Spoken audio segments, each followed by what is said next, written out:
Yeah. That's why I say I'm gonna wait till we get until we actually on the topic. Yeah. It's going to go to YouTube. We're live now, but I'm just going to switch us to YouTube. Okay. Come on.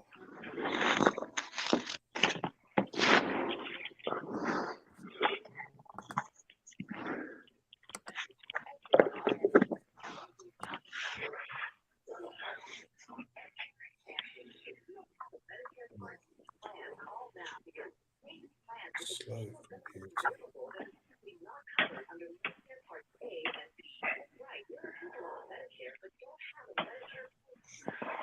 Hello, people. We're live on Main Event Boxing Talk. Hello, Spencer. How you doing? I'm all right. And yourself, man? I'm good, yeah. How are you, Tom? I'm doing very well, and I hope everyone over there is doing well, and Spencer as well. You guys, not Yes. that easy. Yeah.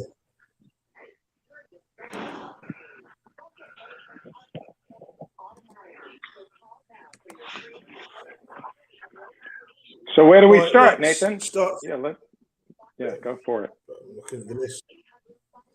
We're starting with Anthony Joshua has a potential opponent in the works. It's Jermaine Franklin. This would be for the 1st of April. I can't say I'm surprised by this, if this does come off.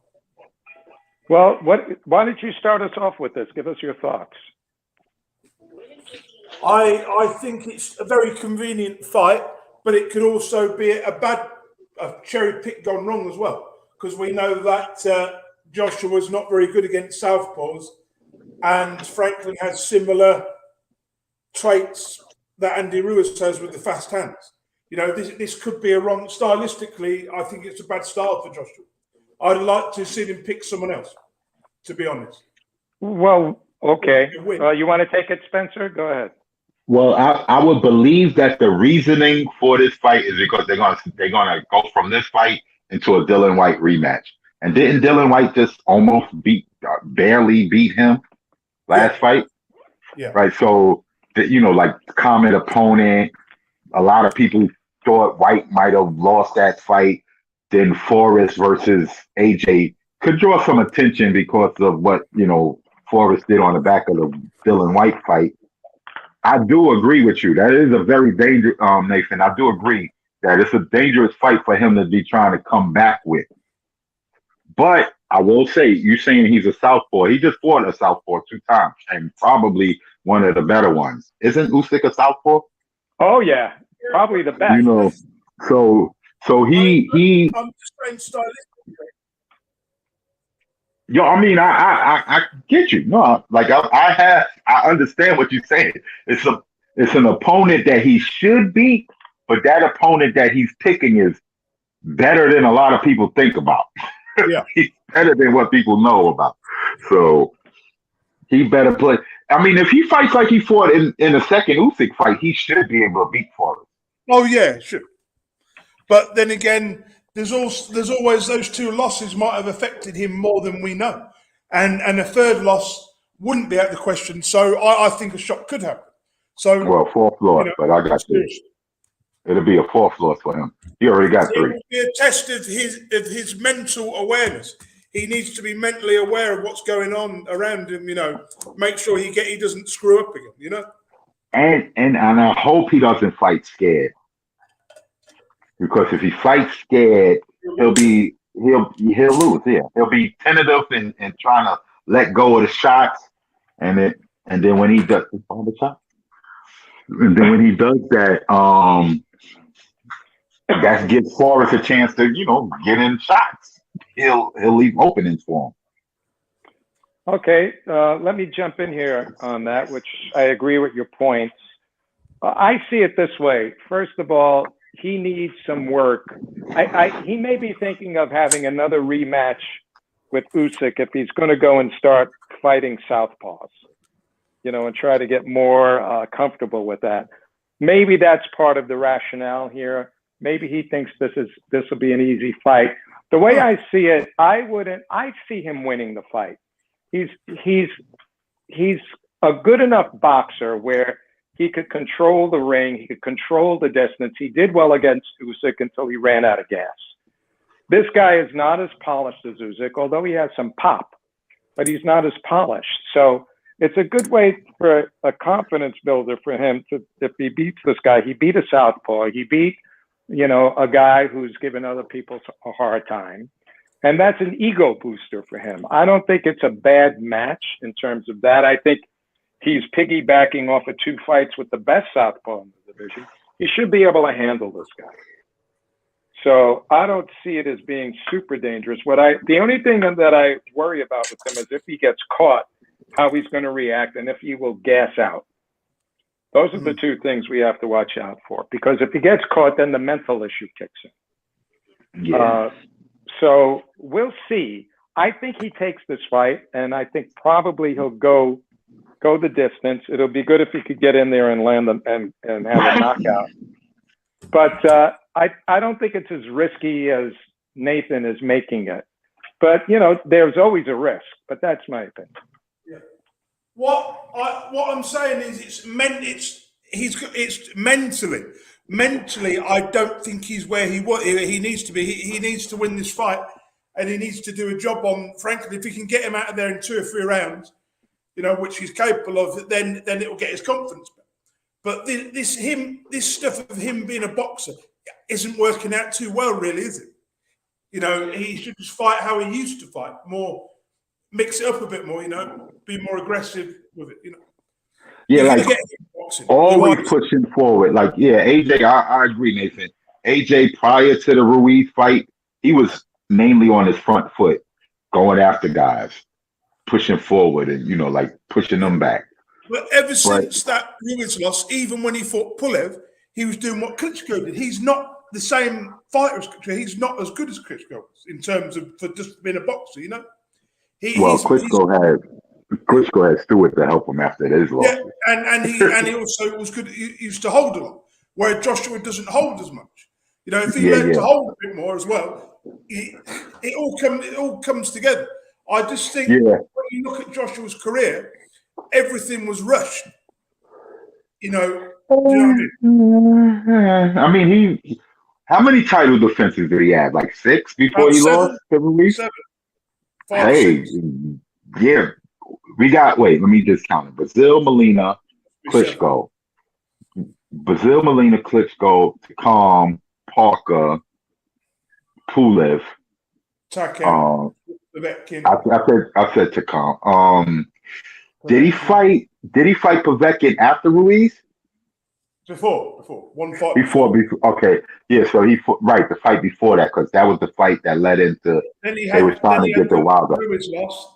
Then he beat Ruiz, and then he beat Pulev, and then was that 8 defenses altogether? Yeah, so that's not a bad record.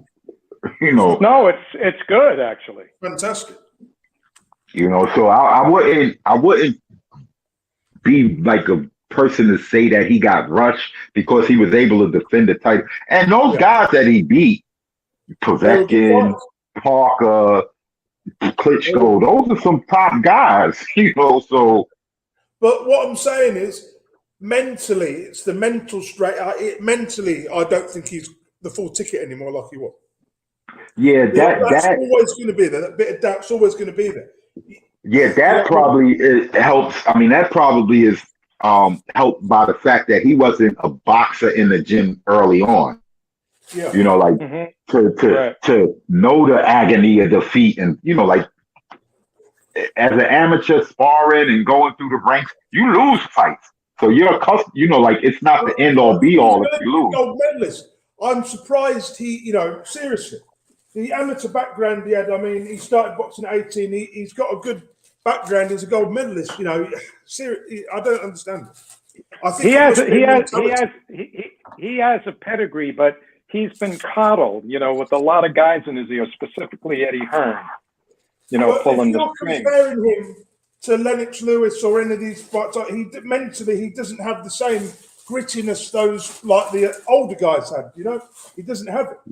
Yeah, I would agree. He's not a Lennox Lewis. No. How many people are? How many people have that? Yeah, that's true. Or even Vladimir Klitschko had more grit than him. Klitschko came back from crushing defeats. He came back and proved himself. Yeah, he definitely. And I gotta tell you, Klitschko, I did not think that he was gonna do what he wound up doing, especially early on in his career, losing the way he did, getting stopped. Nobody did. I'm like, yeah, this guy got no chin. He gonna need a chin in the heavyweight division, Right. and he wound up We being better move on. We better move good. on. Liam Smith destroys Eubank, which I can say I was very shocked. The way yeah. I Wow. wasn't shocked. I picked him to win, remember? Yeah, Yeah, I do. yeah. Yeah. Thank you for rubbing that in. I know. I was about to say I don't want to. I don't want to dwell on the predictions too much. I mean, listen, it's not like me and you, Nathan, was like way off, and we was like picking some surprise thing. Actually, Tom was the one that picked the surprise pick. But I want to add. I would like to add just to defend myself. I did say Beefy was the better boxer out of the two. Yeah. Just that his size, the people that Eubank had fought, and the weight that he had fought at would have been too, like, he would be able to handle Liam Smith. Well, I thought. That's not. Now that's a very logical thing, and I agreed with that. I'm not trying to make you guys feel bad, but one of the things that I took into consideration, which I think you guys were kind of overseeing, not really looking closely at, was that Eubank is a great promoter, but he has a specific style, that he works on, and he had been out of the ring for a while. He was training for Conor Ben. He was trying to lose weight, and I think he took Beefy too lightly. This guy has been active. Not only has he been active, look at the guys he's faced. Like, he fought a good fight against Canelo until he had a body shot. And Munguia as well. That's Munguia as well. Munguia, he's fought some very high level guys. So, and it's not like he was pushed over. He was a pushover. He fought. And so he was going to go in there and put pressure on him. And Eubank had to have his head and body straight on, and he had been inactive. So that's why I gave him the edge. Now, that's why I thought he was going to win. Not to put too much dirt on Eubank, he was winning the fight before he got knocked out. Yeah, but it wasn't like he was very damaging. Win. Right. I gave him. I thought it was 2-1. I thought it was 2-1. Definitely the third round, he started to, use his jab from, shooting it from the low angle up and moving and whatnot. I saw Smith like looking, figuring out the timing of what he was doing. And then you see him in that fourth round, you see him, the way he moves his head and the way he comes around with the shot, he comes around those arms and he caught him. And that's all he needed to do, was he caught him right. And, for the life of me, I'll go ahead. Nathan. For me, when I look at this now, it makes me think that Eubank wasted his prime years. He clearly did. And he did have some talent. I mean, he still has talent. He's still a career for him at 160 or 168. He could have a career. But it would only be like European level, like they'd have to pick his opponents very carefully. He can still have success, but they just have to be a bit more pickier with opponents, Choose weaker opponents with better records, Yeah, he could fight the Cheeseman level dudes, I guess. He's better than Cheeseman. He's better than Cheeseman. No, I'm saying he could fight those guys so he could get his, lean back, I guess. Pick the guys that are ranked in the top 15, but the guys down the bottom of the rankings that have good records that are not that good. That they're not that. You know what I mean? They aren't that dangerous. I'm thinking that he probably picked Liam Smith, thinking he wasn't too dangerous either. For the life of me, I swore Eubank was trying to look like Roy Jones. He was. But also, the weight issue. Remember, he fought at 168 for 2 years. So when you're going down and up and down weight from 154 to whatever to 160 to 180, it's going to affect your career. Yeah, especially when you start getting older. It takes years off your career. I do believe this fight had been made 2-3 years ago, Eubank would have definitely won it. Yeah, some of these guys got to stay in the gym so that if for them to cut like the 3 or 4 pounds, it wouldn't be that great of a feat to have to do because they're already ready. You know, Bernard they Hopkins. yeah, Bernard Hopkins. That's how do you think he was able to last as long as he did? He was a gym rat. For me, Smith, he's not a world class middleweight. I don't buy that. He's I mean, considering the landscape at middleweight currently, he could be there. Might be. Yeah. They're talking about him and GGG now. No. That fight might be closer than we think. That could be listen. I don't understand how GGG got his belt still. Because he got ordered. He got ordered to face the WBA and the IBF mandatory 120 days after the Canelo fight, and that's already passed or is about to pass. How he didn't get stripped of those belts when he fought for all four at 168, and then it's ridiculous, isn't it? Really? Well, considering that they be giving like the stars certain privileges and perks, I understood that they was allowing him to move up. It was supposedly a big money fight. They was going to allow that to happen, but he was supposed to defend his belt afterwards. Yeah, but as you know, in boxing, Eubank may still end up with some sort of a vacant title with some weird odd way. We just don't know. Something weird. He might mess around and fight Zanabek and beat Zanabek. No. I think he should. He needs to decide what weight he wants to fight at, and he wants somebody to train him who doesn't try and train him to be a clone of him. I had a joke of he was trying to fight like Roy Jones and wound up getting knocked out like Roy Jones. You know what it reminded me of watching Antonio Tarver. It reminded me of watching Antonio Tarver against Roy Jones when Roy Jones got knocked out. It reminded me of that. Yeah. And the fact that Eubank never been down, he got up too quickly. He didn't get his head together, try to like let his head stop spinning for a few seconds. Because, usually the pros don't immediately try to get up once you go down. But he's never been down before, so he don't know to take your time and take a deep breath and let his head clear. Because as soon as he got up, you seen that he was stumbling. Before I go to the other fight. Yeah.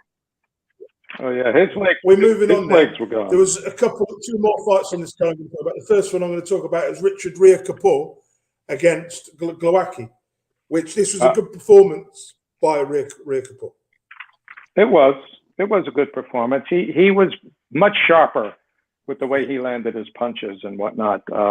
But where does he go from here? I mean, in this division, he really could be looking at the IBO cruiserweight belt that's vacant, and he could be looking at the European belt. That would be the next thing. Fight Okoli. Ain't they both on Boxer? Yeah. They're both a boxer, but the thing is, he could be a voluntary for a coach. That fight would sell. I heard him mention his name at the end of the fight. That's right. Or maybe it was the commentator that mentioned Okoli. What I've seen of Rhea Kapoor, he is good enough to possibly win a world title against the right person, but just not against. I think Okoli is better than him. Glowacki is a former champ. He is. Yeah. He's faded. He's faded then. Good. Yeah, he's faded, but I like to believe that a champ, if you are on a come up, right? Obviously, you got more energy, you got more youth and stamina and all of that. You should have it over the vet. But the veteran got the IQ, so he knows how to lead you into doing certain things. Richard Rhea Kapoor's 32 years old. He's not. Yeah, he's not no spring chicken. Yeah, he ain't no spring chicken either. The problem is, when you get to that sort of stage, like he should be looking at the European, and he will get a title shot. He may get a vacant belt. The way things are going in that division, I heard they was also talking about him versus Billum Smith. Or is that he's too heavy for that? Yeah, he No, beat Billum Dylan Smith. Smith? Billum Smith is Chris. He's cruiserweight. Yeah, Yeah. I thought I heard them say Billum Smith also.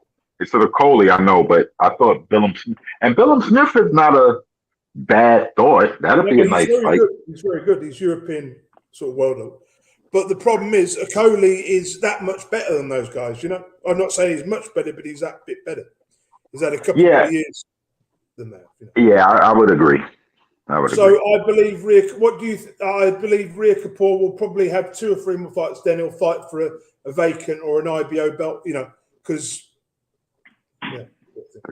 He might fight for Okoli's belt once Okoli moved to heavyweight. yeah, that's That would probably be nice. what will happen.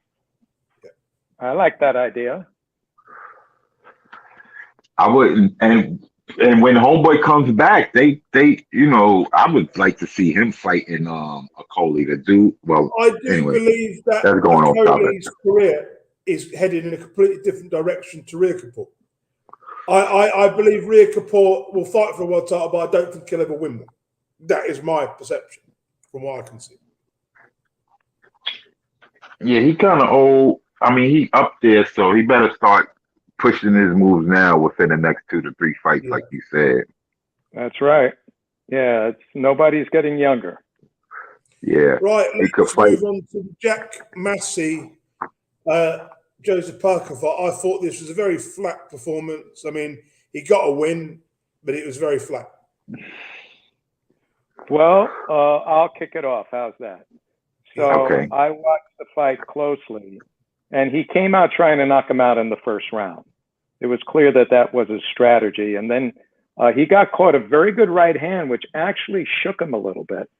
And then he decided to start boxing the guy. But he was missing a lot, and he should never have gotten caught with that right hand. You know, he was so wide open for it. If that was a big punching heavyweight, he would have been in a lot of trouble. But he does have a good chin. Let's face it, he does have a good chin. He stood up to Joyce for a long time, but eventually he couldn't take it. But his timing was off. It was really off. I couldn't believe how bad his timing was off. And he was missing clear punches. And this guy, I mean, obviously he outweighed him. The guy was skilled, but he started holding a lot to survive, which I understand. I know you don't like that, but that's a tactic. Ali used to do it. And he was just trying to survive, and he went there with the wrong idea. He shouldn't have been trying to knock this guy out so fast to make a statement. He should have just started, figuring this guy out. He went in there, and it was a stupid game plan. He should have just he put pressure on him to see what the guy had and stopped trying to go for the knockout. But you saw that he was about a half a second too slow.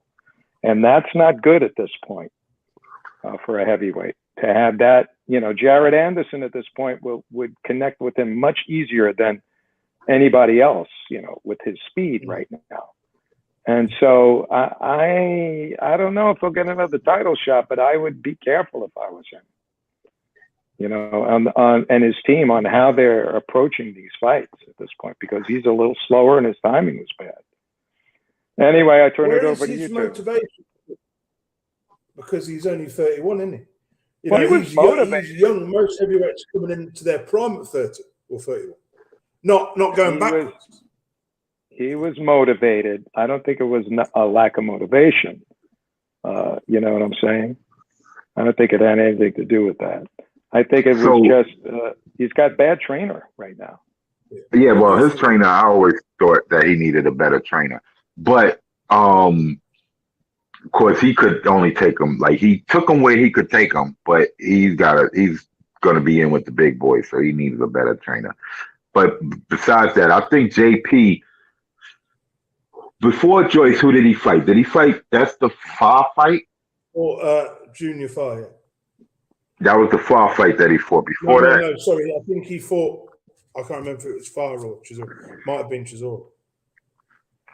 I was just thinking, like, his past few opponents prior to him, Massey, was flat-footed, basically. They weren't moving.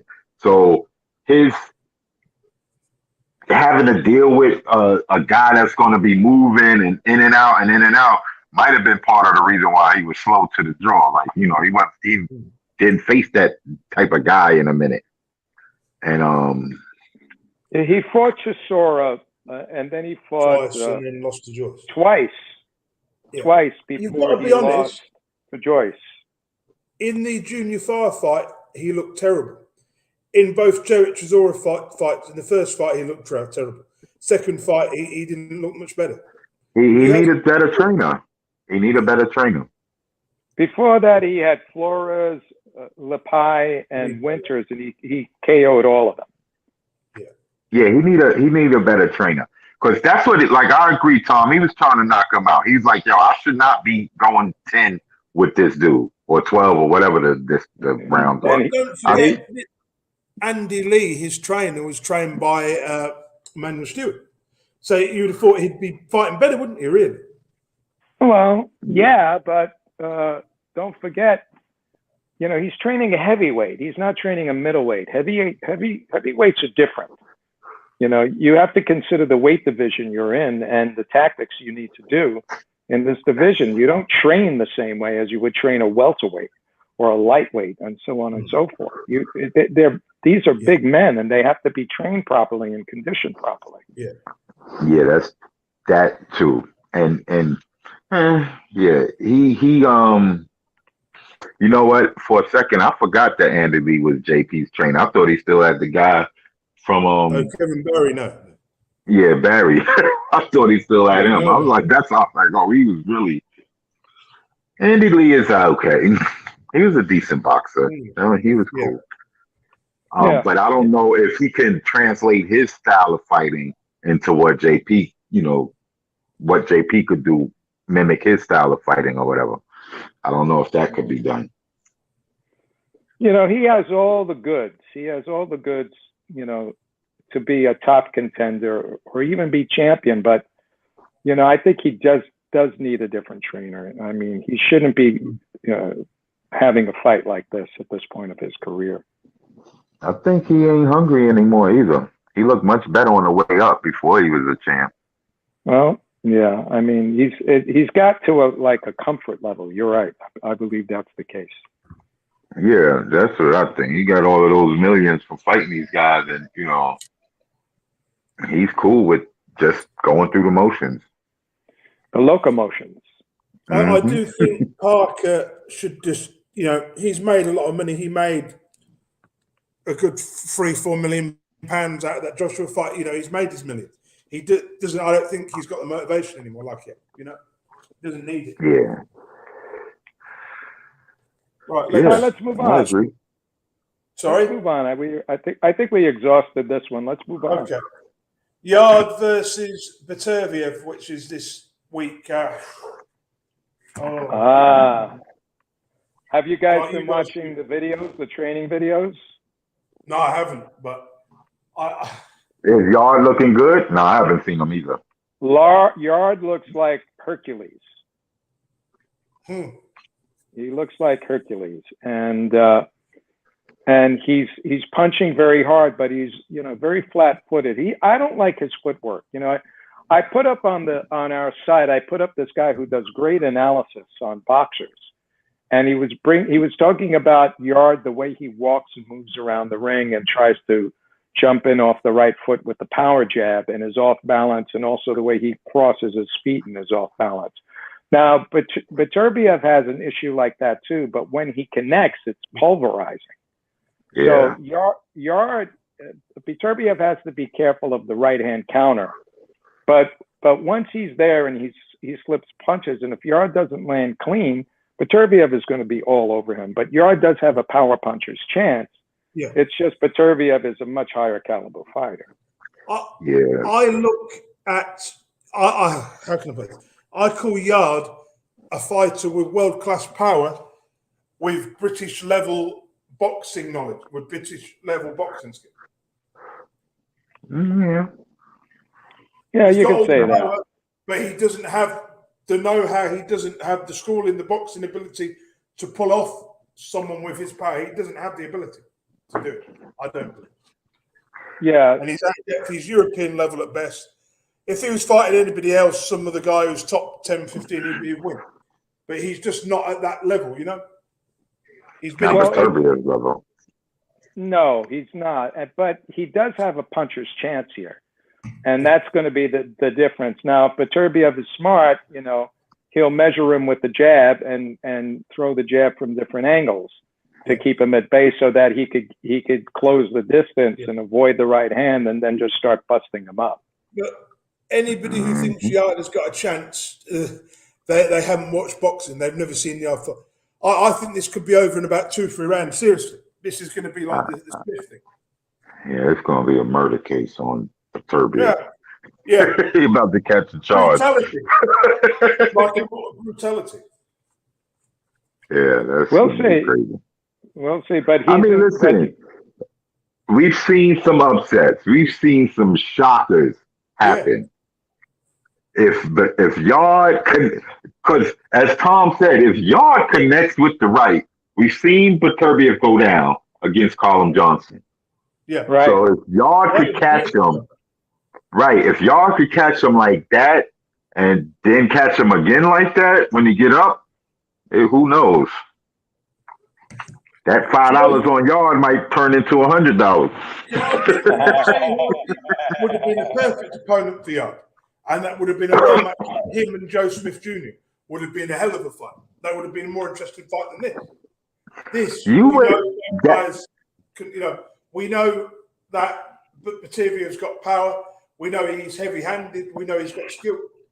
He's just got too much, Yeah, listen, I agree, man. There's some guys that might be in a position to win that you might want to fight Sullivan Barreras and Alida Alvarez before you take on Beterbiev. You might want to face some of these other guys, former title challengers and title holders before you fight the guy. I agree. Okay, we'll move on. Jonathan Goodry decisions, an old has-been Berman Steven on Did anybody watch this fight? I watched some of it. Yeah. Well, it was Steven's an old man now in that ring, and he's overweight. And it was a payday. I mean, what is he going to be now? A gatekeeper? You beat a former champion on the way up. That's what it looks like. He'd be about Dave Allen's level now, to be honest. I don't know. It's sad. What can you say? Don King don't have a roster of fighters, so the main ring will always get a shot when it's a Don King promotion. And Jonathan Goodry, a man who is probably no better than Dave Allen, who's fought world title, beat. It's sad to see, but it is what it is. Yeah. What do you think the fight purse would have been for that? 10 grand a piece for each fighter? Wow. I don't even know. Yo, your boy interviewed Don King a couple of days ago. Who did? Nathan. Who? Brandon. Who did he interview? Don King. Did he got it on his True School Sports YouTube channel. Wow. Why would you want the guy's a murderer? Why? Deary me. Who's a murderer? Wait, whoa. Who's a murderer? Don King. Alleged. You gotta say alleged. Didn't he do time for manslaughter? Yeah, he did time for that. He beat a case too, I heard. Like he had 2 cases. He got caught for one, and then the first one he beat, and then years later, the second one he had to do time for, or is it reverse? He did time for something, and then he was found not guilty on one of them. It was self-defense or something. He got off. Right. But he was connected with the mob, back in the day. He was taking bets and all of that and loan sharking, I believe. But he cleaned up his act and he became a great con man, and then he became a great promoter. I mean, I can't take that away. Fuck Don King. That's all I'm going to say. Okay. If he did not cheat the guys, if he didn't have that reputation of cheating his boxers out of their money, Yeah. Yo, he would have been a phenomenal promoter. Like he has that bad reputation, Yeah. but he did put on some of the biggest events. Yeah, Oh, he I've did for heard sure. stories of his son. You know, his son Carl King, who put on a few shows and didn't pay people. And I've heard of one story where what's his name, Tim Witherspoon, when he came to London to fight for Aunt Bruno, he got That's paid all true. $80,000 in a suitcase, right? And he only saw 40 grand of it. He only got 80 grand for that fight. Listen, And Bruno listen, got $2 million. Yeah, it's sad. listen. Don King. I mean, I don't know if this fight he cheated the fighters. He probably did, but um, Amir Aman. I don't know if y'all remember this guy. He was a junior welterweight Yeah, contender. yeah, I Amir remember Aman him. was a Don King fighter. Yeah. He couldn't get no fights because he didn't want to. Like he was cheat. Yo, Don King cheats his fighters. Yo, that is ridiculous. That at 90, this guy's. I mean, hey, at 90, dude, you still cheating your fighters? Makabu was meant to be on this bill. God, and he's a world champion. God knows how much he would have offered him. Surely, I don't think Stiverne would have got more than $20,000 for this fight. See, when you take away all the dips, it's probably less than that. You know, not a lot. Yeah, I mean, like, did he get a pay-per-view cut? Tom, was the casino full or was it empty when you watched it? One would have to think. I couldn't tell. I was watching the fighters. I was gonna say one would have to think that a person's career, they are very desperate to get into boxing if they say, "Let me sign with Don King." Yeah. Especially at this point of the career, they got to look at everything and be like, "I could think I'd do better with DeBella." Who's that guy? Who's that? Chris Lovejoy broke down a fighter's paycheck, right? He said, "I got $100,000 or whatever for fights, or $80,000, $50,000. 20. So he gave like 10 of that goes to the trainer, and then 5 goes somewhere else. Then you're left with like half of it. That's crazy. Yes. He used to charge him like $3,000 for towels. Yeah. And you know, like he would do stuff like, yo, hire his son to do, you know, like to do some other corrupt stuff with him. Yeah. Like, oh, we got somebody to help you, but it's people that I'm hiring for you, not people you want to hire. Well, his son, you see, the law was he could be the promoter, but he couldn't be the manager. So he made his son the manager, and then he told his son what to do. Yeah, and which is anyway. And people talk about how bad Al Heyman is. Like, you know, it's weird. You got a guy on social media that praises Don King, Bob Arum, hates Al Heyman, and I'm like, they all in the same. I mean, Brandon must be on his payroll. Brandon from True School Sports must be on his payroll and kissing his ass. I've seen Brandon the way he is. Yeah. Listen. Don King is a legend. So if I got a chance to interview him, I might be down to interview him. No, I wouldn't want to for the sheer purpose of that. I think I don't like him, so I wouldn't interview him. Alex Rocher is going to face his new opponent, George Ashe, on January the 28th on DAZN. How far do you think Rocher goes? I'm not sure, to be honest. What do you think, Tom? I don't know either. I mean, we're going to have to play it by ear and see. What do you think?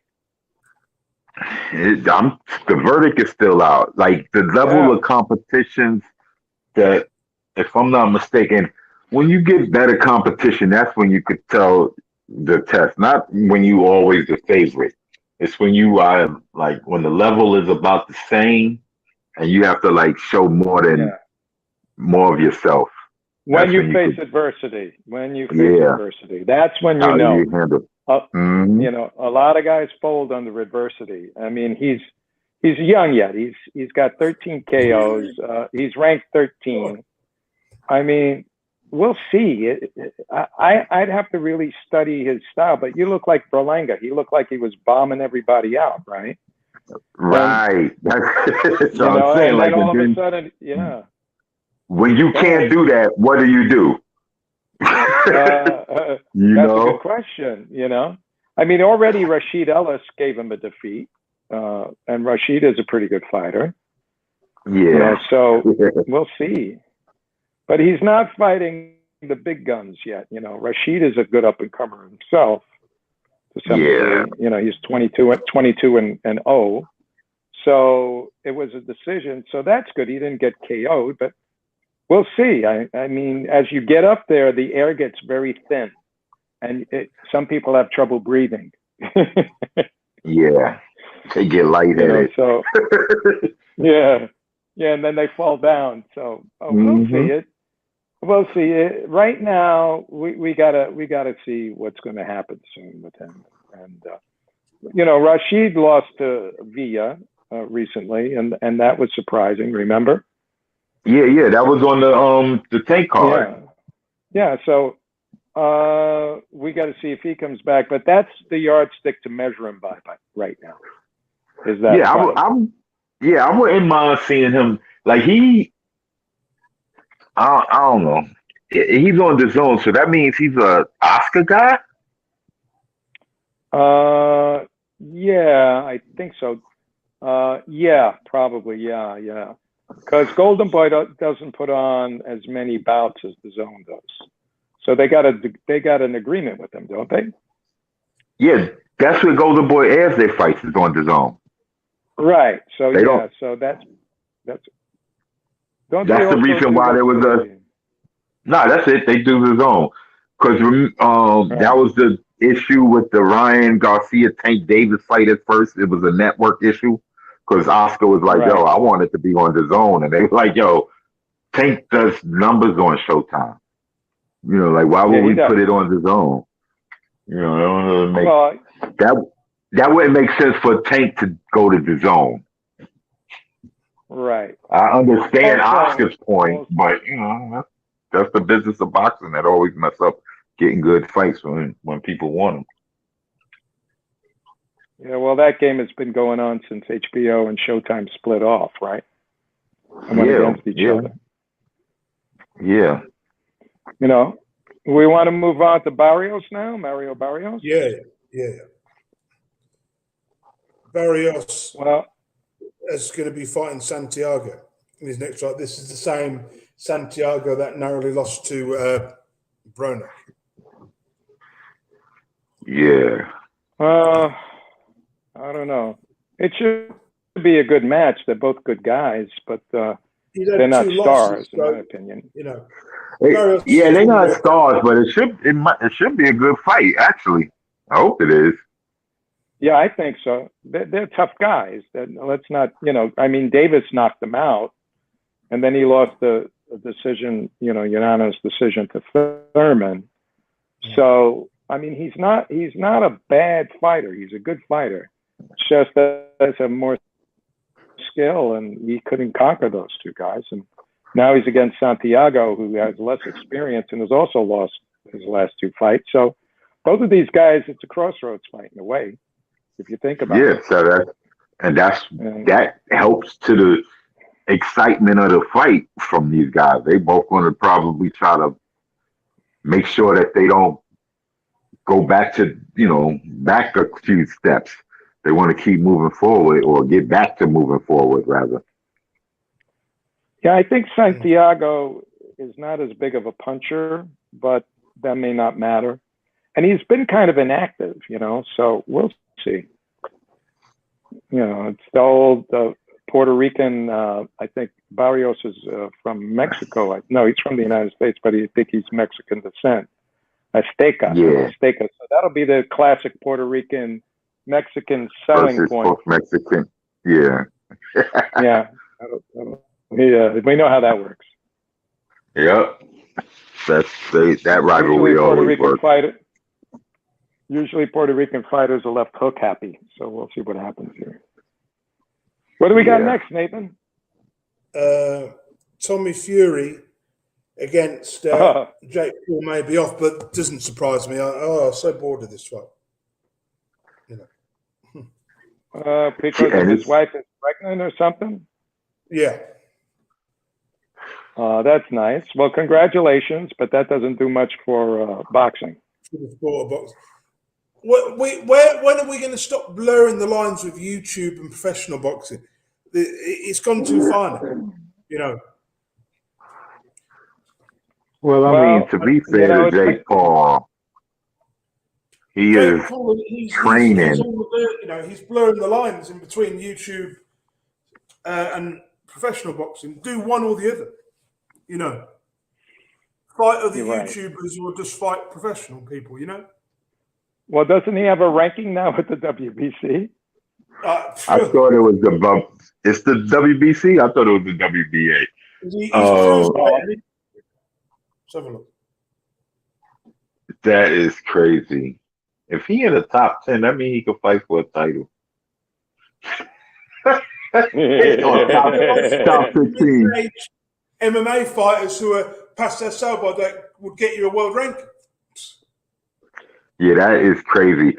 Listen, I don't mind him for his first 4 or 5 professional fights fighting these guys that he's fighting, because that's what other boxers do. They fight, guys that ain't got no chance of winning just to get them in some rounds, to get them some, get them butterflies out of them or whatever. Get a win or 2 under their belt. But, the first few fights in a lot of guys' careers, you look up and down box section, you be like, he fought a guy that was 5 and 17? Yeah. That's crazy. But hey, that's what you got to get some rounds in, get some experience, see if you built for this. I mean, it's no different to what David Hay fought when he fought those 2 tin cans when he came back in 2016. It's no different, is it? Yeah, when what's it called was putting pressure to fight him. Shannon Briggs, he kept putting pressure. Yeah. They were supposed to fight. Yeah, Shannon Briggs is in need of a match. He keeps going on and on and on. That would be interesting. Klitschko and Shannon Briggs doing an exhibition. That would make money, actually. Yeah, I would like to see Shannon Briggs. Would I like to see Shannon Briggs versus Tyson in the ring? Mike Tyson? Yeah, Mike Tyson. Has anyone seen any pictures? Yeah. Has anybody seen pictures of Shannon Briggs in the last 2 or 3 years? Is he still in good shape or what? I don't even know. I'll look right now. Let's go, champ. Shannon Briggs looks pretty good. Pretty good. Shannon Briggs' latest images. He's 51 years old. He shouldn't be fighting. He shouldn't be fighting no Tyson Furies or no. No, he could come back. Deontay Wilder. When he came back, what was it, in 2012? He had he was active for about 5-6 years, weren't he? He was fighting 4-5 times a year. He was active. And then he got popped. I'm sorry, he got popped for PEDs during that period, didn't he? Yeah. He was about to fight. He was supposed to fight Lucas Brown. Uh-huh. I thought it was Lucas Brown first. Yeah, it was Oquendo. But then Oquendo was the WBA mandatory for about 4 years. Right. No, I remember that. Go ahead. Wasn't he doing bare knuckle for a while? Is he still doing bare knuckle? In 2020, he was supposed to start bare knuckle. I'm not sure. Oh, God. Yeah, he was supposed to start, but that was 3 years ago. And he didn't look good then. So I don't know what he's doing now. Who knows? No. He has been a kickboxer. He had one kickboxing fight. Yeah, well, he probably kicked somebody in the leg and then fell down. Yeah. Right. Our final thing, what I can see, Adrian Broner is now going to face Michael Williams. All right. Before we start this, can I say something?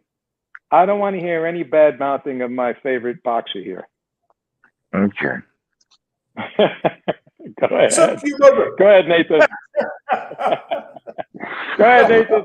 You start, because I know we're going to go there. Go ahead. Go. I've got nothing to say. I want to hear what you guys have got to say first. No. You start, and then you could close it up. Go ahead. Right, Nathan, Michael Williams, his new opponent. This is how many rounds is this fight? This is a 10-round fight. Michael Williams has a record of 20 wins and 1 loss. He's ranked 597 by BoxRec. And his last opponent, where does it say? Stupid thing. His last opponent was his Julio last opponent. No, let me finish. Ishwag. His last opponent that he fought had 13 wins and 34 losses. Then before that, he beat a guy who's 15-0. Then before that, it was a guy who's 24 wins, 24 losses. No. He lost. He lost that fight. He was knocked out. Yeah. So that was the one on ESPN. He's got a built-up record of beating people and losing records. That tells me all I need to know. This should be an easy fight for Broner. Should. It should. Don't you agree, Spencer? Yeah, I'm gonna say this, all right, because I want to support the dude Michael Williams, 150. That's his nickname, 150. But truth be told, AB got way more experience than this dude has ever fought. The guy is, like I was saying earlier, he's from North Carolina, I believe, or Virginia, one of them areas. And, like he fought the guys in that area, and he wanted to be a boxer, so started training. Roy did, ironically, it's funny, or coincidentally, rather, I should say, Roy Jones trained him for the fight that he lost, I believe. Yeah, he doesn't have a lot of luck, Roy Burns. Roy.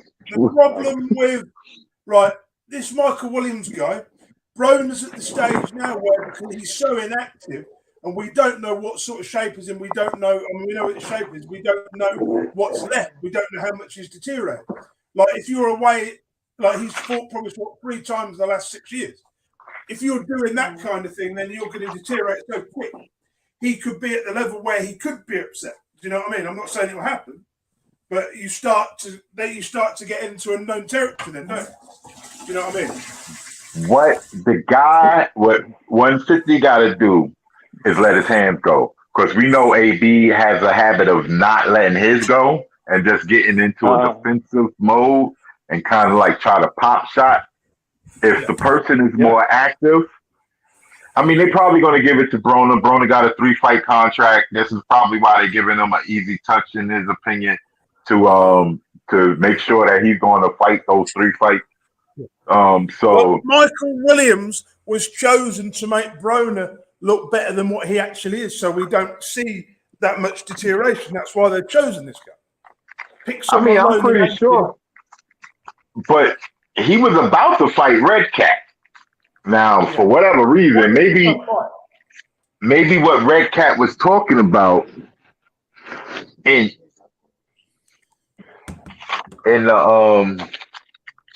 the post that he was talking about, that he's done with boxing and all of this stuff, maybe he was alluding to whatever was happening in the negotiations with this fight, and they was crapping on him because AB wasn't ready to beat him.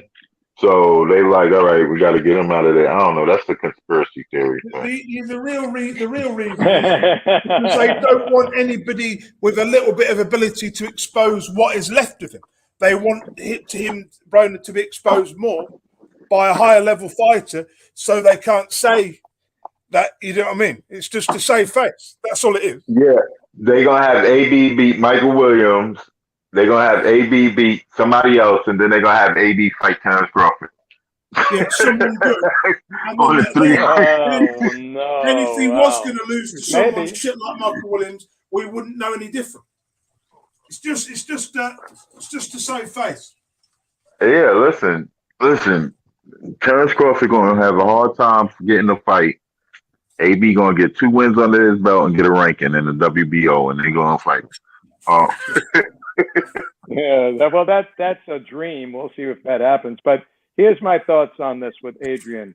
Adrian being kind of unpredictable, with his behavior, it also shows in the boxing ring. I mean, we all know how he's been fighting.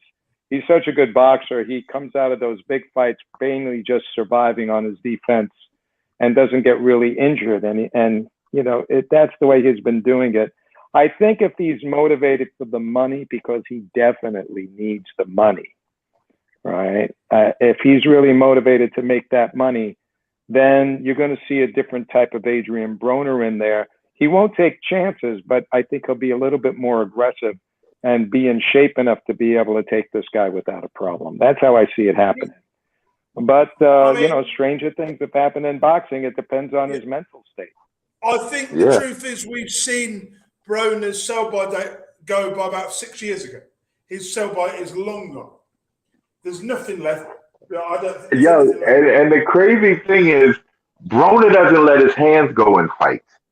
As you just said, he's never really beaten up in fights. Nobody really beats him up, but he doesn't let his hands go. So the other guy looks like they win because they're more active. Even if they're not connecting all the time, they throwing way more punches than Adrian Broner does. Right. All of that shell and blocking the punches. And Broner is now, he's 31 years old. He's at the age now where if you're inactive for too long, these kind of fights, it catches up with you. Then you start losing to guys like this. That's Look at Lamont Peterson. The same thing. Yeah, Lamont Peterson. Yeah. Exactly. Yeah, but you see, Lamont. Yeah, but Adrian hasn't been beat up like Lamont has been beat up. No. But as we say in boxing, you can age overnight. We've seen it happen to so many guys. Aging overnight. Yeah. Well, we Definitely. won't know until it happens. So hopefully, he's good. He's able to come there and do what he needs to do, and not get all caught up in his head. So we'll see what happens here. Yeah. Good luck to my man 150 in this one. A highlight from the past. All right, 150. I hope he doesn't get knocked out. But I'm going to go back to. Before we go, I'm going to go back to boxing's past. There's one fight I'm going to talk about. His name is Salvador Sanchez. This guy was fantastic. We lost him too early. Oh, yeah. Definitely. What he did to Azuma Nelson, my God. Mm-hmm. He actually died 5 days before I was even born. 5 days after I was born, he died in a car crash. And another fighter I want to talk about, who a fighter I have a lot of respect for, Corey Sanders, the South African heavyweight. I tell you what, he was a good tough fighter. man. Hard as nails, quick hands. Didn't he beat that's the one that did. Didn't he beat Klitschko? Yeah, the one he beat Klitschko in 2002. I think that's the one that I was like, yeah, Klitschko ain't ready. And then he went on to be a long reigning heavyweight champ. Well, then what happened Sanders, was his brother. He had that power. He had that power, quick hands and power. He hit like a train. Well, Corey didn't train for the fight with his brother Vitaly. No, that's the way he should have, because anyway.